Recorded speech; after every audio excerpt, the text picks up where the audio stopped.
This week on Jerusalem Dateline, CBN's David Brody interviews U.S. Ambassador to the UN, Nikki Haley. We've always thought that the Western Wall was part of Israel. Plus, President Trump decides not to move the U.S. Embassy to Jerusalem for now, and how the Six-Day War opened up the biblical heartland. It says in the book of Ezekiel, the dry bones being put back together again. All this and more this week on Jerusalem Dateline. Hello and welcome to this edition of Jerusalem Dateline. I'm Chris Mitchell, coming to you from the heart of Jerusalem with American and Israeli flags flying in anticipation of the visit of U.S. President Donald Trump. Well, 60 American Christian leaders signed a letter advising Trump to move the U.S. Embassy from Tel Aviv to Jerusalem. But a White House spokesperson told Reuters that at least for now, President Trump has decided to delay the move in order not to complicate the restart of Israeli-Palestinian negotiations. Here's a look at the situation and the history of the U.S. diplomatic presence in the Holy Land. It was a campaign promise candidate Donald Trump stated over and over. We will move the American embassy to the eternal capital of the Jewish people, Jerusalem. But President Trump won't fulfill that promise when he visits Israel. It's the latest chapter in America's long diplomatic history in the Holy Land. This is where the first U.S. consulate stood in 1844, just inside the walls of the old city near the Jaffa Gate. Now it's used as the Christian Information Center. In 1912, it moved just a few blocks away to a place called Prophet Street.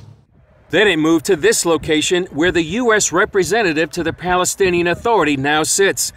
This consulate reports directly to the State Department rather than the U.S. Embassy in Tel Aviv.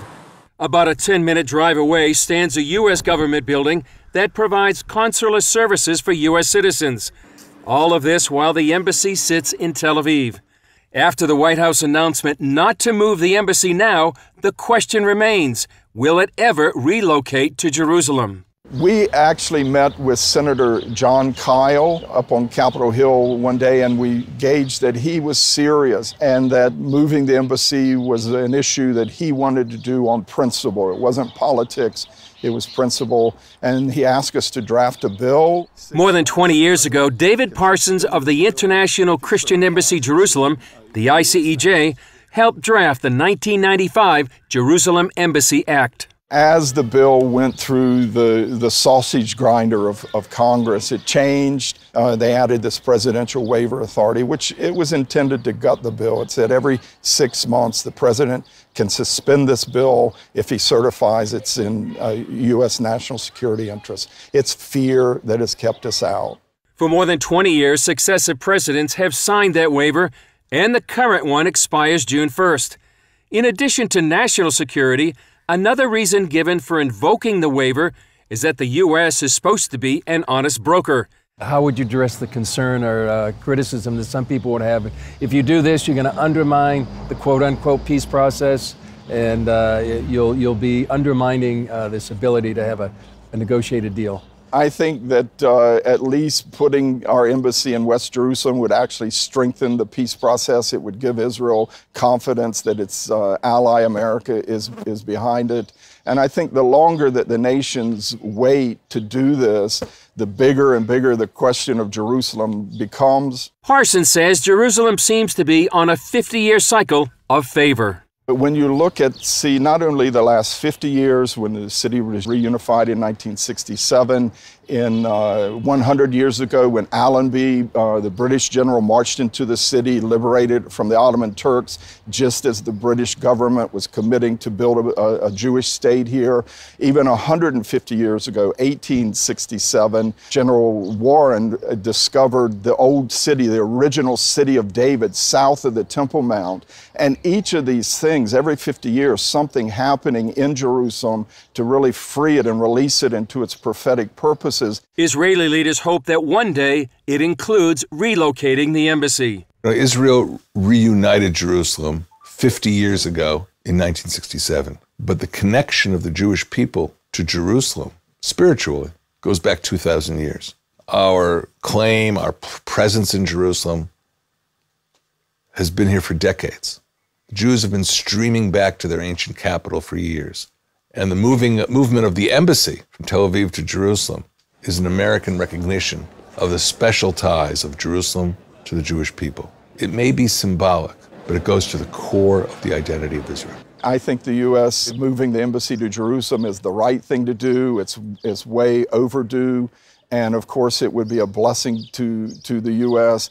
In 1950, Israel declared Jerusalem as its capital. In 1967, it captured the Old City and the eastern part of Jerusalem. Then in 1980, Israel passed the Basic Law Jerusalem that incorporated all of the land captured in 1967 as its capital.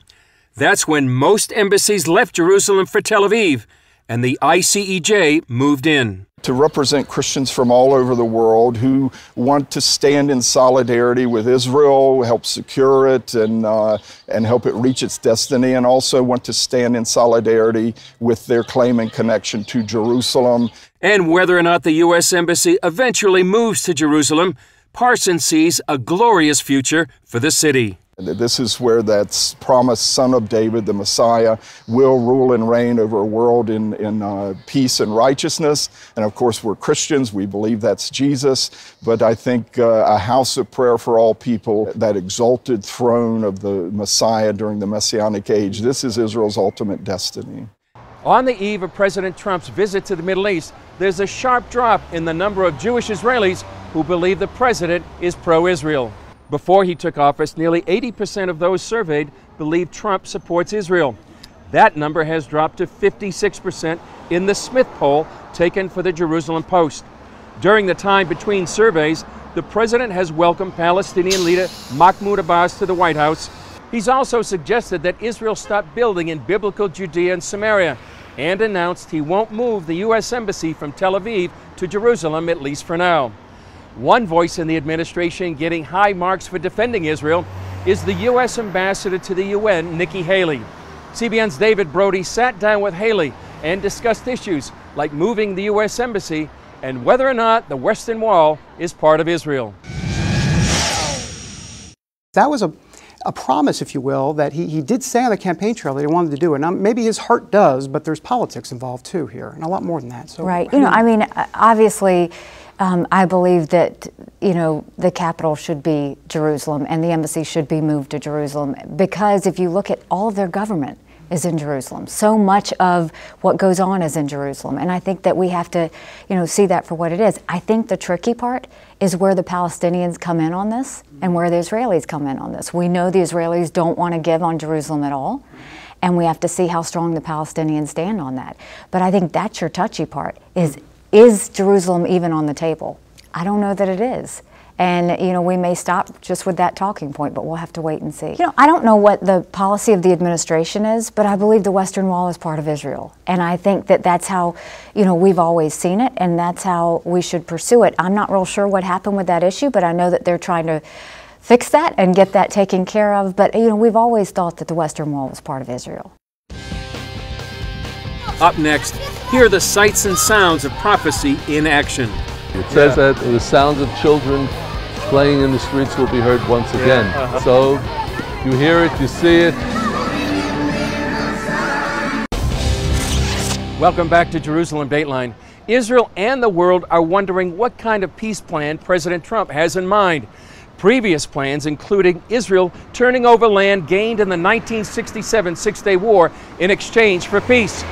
That's unacceptable to those who believe God gave it to the Jewish people as part of their divine inheritance. We went to Israel's biblical heartland to find out why. Much of the world calls the playgrounds these children enjoy an obstacle to peace. That's because they're in Judea and Samaria, otherwise known as the West Bank. Are we witnessing prophecy unfolding right now after the 1967 war? Absolutely. It says that the sounds of children playing in the streets will be heard once again. So you hear it, you see it. I spoke with former Shiloh Mayor David Rubin in Shiloh, overlooking the road of the patriarchs, the highway Abraham, Isaac, and Jacob would have traveled on. Rubin told me the Six-Day War was pivotal in Israel's history. It opened the door for Jewish people to redeem the biblical heartland after 2,000 years in exile. Places like Jerusalem, home of 2 consecutive Jewish temples. Bethlehem, the birthplace of Jesus. Hebron, where Abraham, Isaac, and Jacob and their wives are buried. And Shiloh, where the tabernacle stood for 369 years. They all came back into Israeli hands. So you see 67, the Six-Day War, just like a pivot, a prophetic pivot in time and history? Oh, clearly. It says in the book of Ezekiel, the dry bones being put back together again. Israel was being put back together again as a nation. If we don't have a right to Shiloh, and we don't have a right to Shechem, and we don't have a right to Bethel and Jericho, we definitely don't have a right to Tel Aviv. But not everyone saw the opportunity. It took until 1978 for Shiloh to be established, just above the site where the tabernacle had rested. There were Israelis who were coming here trying to set up tents on the lower hills of Shiloh, and the Israeli prime minister, who was looking over his shoulder at the American president, kept sending in the army to chase them away. Just months after the Six-Day War, Israelis established the first Jewish community in Judea, about 35 miles south of Shiloh at Kfar Etzion. Jews lived there before Israel's independence war in 1948 and were either evacuated or massacred by the Jordanians. When this group of orphans of those who were murdered notified the Israeli government that if you don't give us the permit, we will go on without a permit. The government really couldn't stand up against orphans of those who were murdered. And so Kfar Etzion was established. Rabbi Eliezer Waldman was one of those who helped establish the next community in ancient Hebron. There was always a Jewish community in Hebron, even during the 2,000 years of exile, until 1929, when the Arabs massacred the Jewish community here. A small group of families rented a hotel in Hebron for the Passover Seder. Essentially, they never left. And I believe then almost the entire population of Israel was with us. Even more than a half a year after the Six-Day War, the spirits were high among almost the entire population. Thousands of Israeli pilgrims enter the old city of Jerusalem for solemn religious ceremonies. All of the media was with us. Yeah, I even remember headlines, passages of the prophets hovering in the air. After 50 years, some 430,000 Israelis live in more than 200 communities in Judea and Samaria. The number jumps to 750,000 if Eastern Jerusalem neighborhoods are included. The growth here has been so tremendous. And as we gotten through those 50 years after the Six-Day War and we're looking to the future, so we have this vision of a booming Shiloh once again. 50 years ago, what would this place have looked like? Barren desert. There was nothing. It was just hills of weeds and thorns. This road will lead to a new school for the growing population. There are 8,000 residents in the Shiloh Township. More than 2,000 of them are children who study here in Shiloh. We learned that when Israel is not in the land, that the land lays barren. The land doesn't give its fruit. And now the land of Israel is giving of its fruit because Israel is back. And the most important fruit is what you see right here. All these children here. Coming up, see how the 1967 Six-Day War changed the geopolitics of the Middle East. Suddenly, this little scrappy Israel was seen as an outpost of Western democracy. Welcome back. In the 50 years since the Six-Day War, the world has seen the Iron Curtain fall and global terrorism rise. But through it all, one alliance has thrived, the United States and Israel. And as John Waggy explains, although this bond has been tested, it's grown stronger. After the tension of the Obama years, Donald Trump's election opened a new chapter in U.S. relations with Israel. From the campaign through his inauguration, Trump sounded a clarion call to restore U.S. support for Israel, although he's made many supporters in the U.S. and Israel nervous with his recent backing of Palestinian President Mahmoud Abbas. The foundation of the U.S.-Israel alliance began in the Six-Day War. After Israel took back its biblical heartland, including Jerusalem in 1967, the whole world took notice. Israel's friends and millions of Americans rejoiced, but Israel's enemies began to call the U.S. the big Satan and Israel the little Satan. When Israel won the Six-Day War, it was huge. Because you went from anticipating disaster, it wasn't that long after the Holocaust, and perhaps another massacre of the Jewish people, to an incredible victory. Ambassador Dory Gold is the former director of Israel's foreign ministry. I remind you, in global terms, the U.S. had been bogged down in Vietnam, trying to contain the spread of Soviet power in the Far East. And here, all of a sudden, Israel stands firm and not only defeats its Arab neighbors, but defeats clients of the Soviet Union who were using Soviet weaponry. So it was a victory for Israel, it was the survival of the Jewish people, and it was an enormous victory for the West. Middle East expert Joel Rosenberg says Israel's defeat of the Soviet proxies woke up the White House under President Lyndon Johnson. Suddenly, this little scrappy Israel was seen as an outpost, a frontal forward position of Western democracy that had the capacity to defeat Soviet MiGs, Soviet tanks, Soviet tactics, Soviet-trained soldiers. So suddenly, the United States thought, maybe Israel's more important than we thought geopolitically. And it was quite galvanizing to what became the most important alliance in the history of the 20th century, the alliance between the United States and Israel. President Johnson told the Russians no when they called for Israel to give up all of the territory recaptured in the war. Johnson made clear that Israel would have secure and recognized boundaries, a policy expanded by Presidents Reagan and Bush. And that became the basis of American diplomacy for decades. And only recently some people talk about a full Israeli withdrawal. That would be contrary to Israel's national security today, and it certainly was contrary to Israel's national security back then. In the half-century since the war, Israel has become a military power, as threats around it have also grown. Iran pursues nuclear ambitions while calling for Israel's destruction.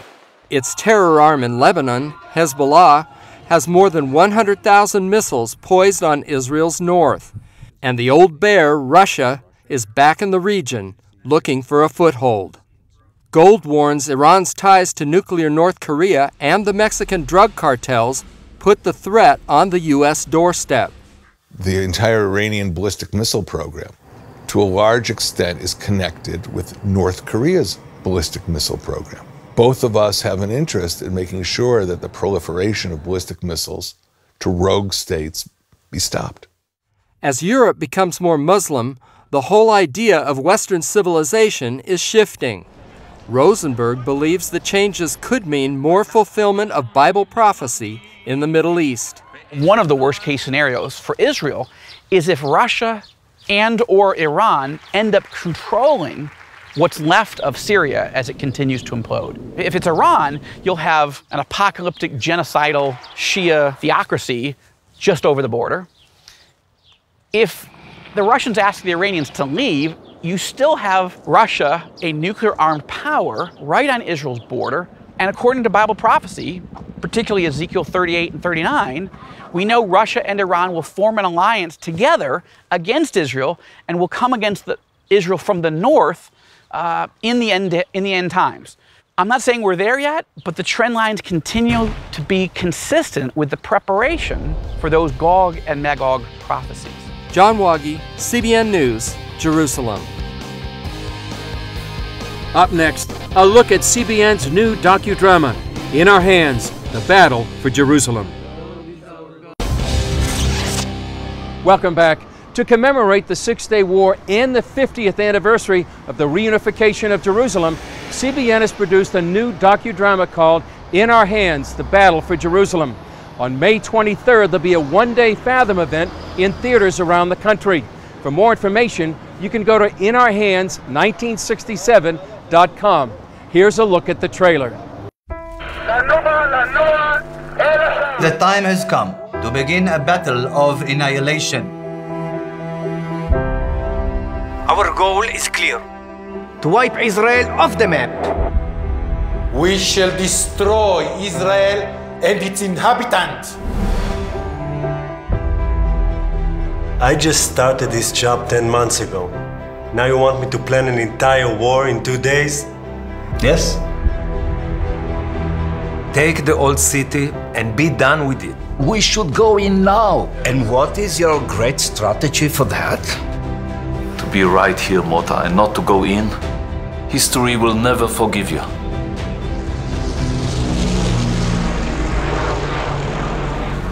Jerusalem has never been conquered from the east. Not since King David's time.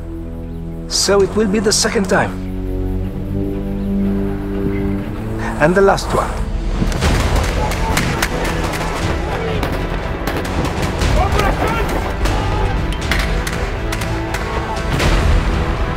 Enter the old city immediately and capture it. 55th Paratrooper Brigade, move toward the Lion's Gate.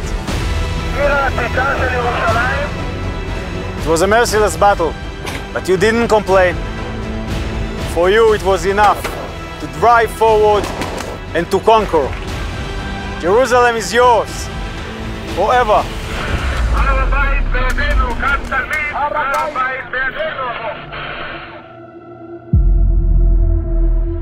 I've seen a preview of the film and it's very moving. I highly recommend it.